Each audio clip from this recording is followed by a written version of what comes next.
What is up, YouTube? Polypeps here. I'm going to be going over Kindred, brand new champion that's coming out. We're doing this in the PvE. I'm going to be going over the jungle clear time and what you want to level up, the runes of Masteries and everything. I'm going CDR glyphs because I believe CDR glyphs are pretty good on this champ.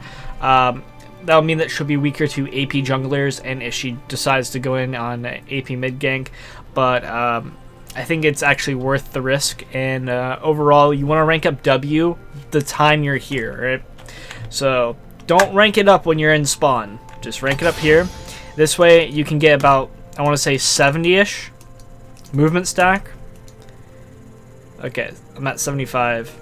And you do not want to pop, you don't want to get this to 100 yet, right? You want to take some damage before you actually get to 100, because your W heals you once it hits 100. And it also sends off Woof to go in and attack and do some stuff.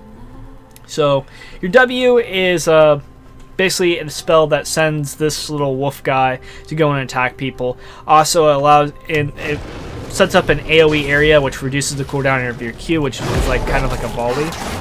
Okay, see, I'm going to take a little bit damage here. I'm going to walk back, and then I hit 100, so I healed. That way, on your first shot, you don't go and heal yourself, because obviously you don't want to heal yourself when you're obviously not taking any damage.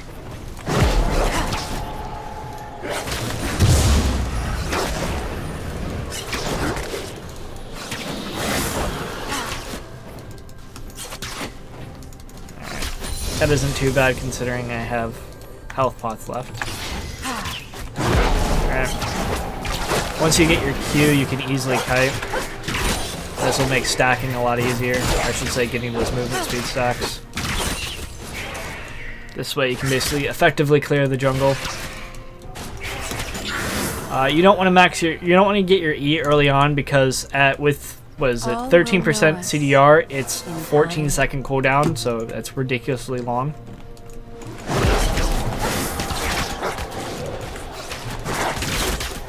You're going to get your E for your third point. As you can see here, Wolf basically is hunger for that jungle camp, so if I go and take that, I get a stack which permanently increases my damage, which is pretty cool.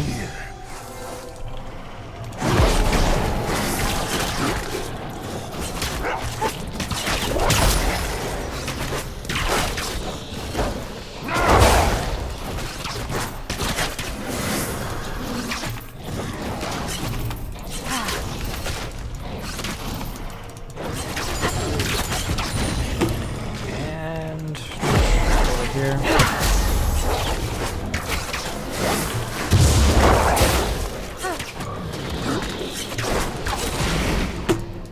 Also, because this whole movement stack thing, you can basically run over here and attack Scuttle, get some HP, gank top, or gank bot, or gank mid lane.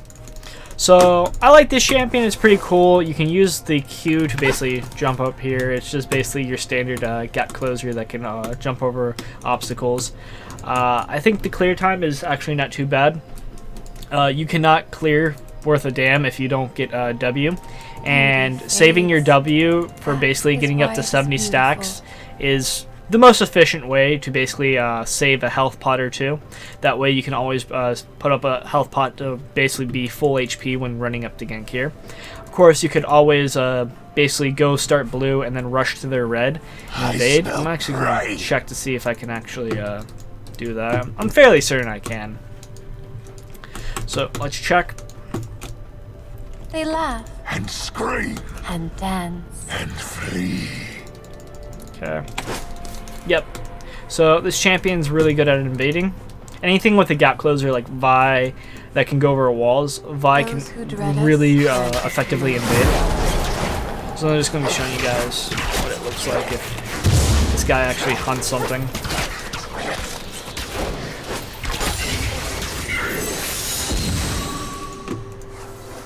So now I permanently increase my damage. So that's pretty freaking awesome. None can hide. Do I think this champion's going to be broken? Yes. Its E is a 70% slow. Like, look at that for a second. that right there is not balanced in any way, shape, or form, because it's a 70% slow. Most likely it will be patched within 2 patches of the release to a 40% or 50% slow, which is just what I'm estimating. But overall, this champion's going to be really, really good on release. I would suggest basically watching this video a few times, understanding how to kite. You can basically play Vayne jungle for a little while, and it's essentially the same thing. You just want to kite around and basically build up momentum, so you want to constantly be moving. And overall, I will most likely be doing a gameplay video, but I just wanted to go over the runes and the masteries. Well, I should say the masteries are pretty obvious. It's just standard basically damage carry jungler, and the runes, you can most likely swap out the CDR for magic resist glyphs, but I believe that the CDR is worth it. That's up to you, depending on your playstyle. I think CDR would be a little bit more aggressive playstyle, but again, it's up to you. Anyways, guys, thanks for watching. Make sure to comment, rate, and subscribe, and peace out.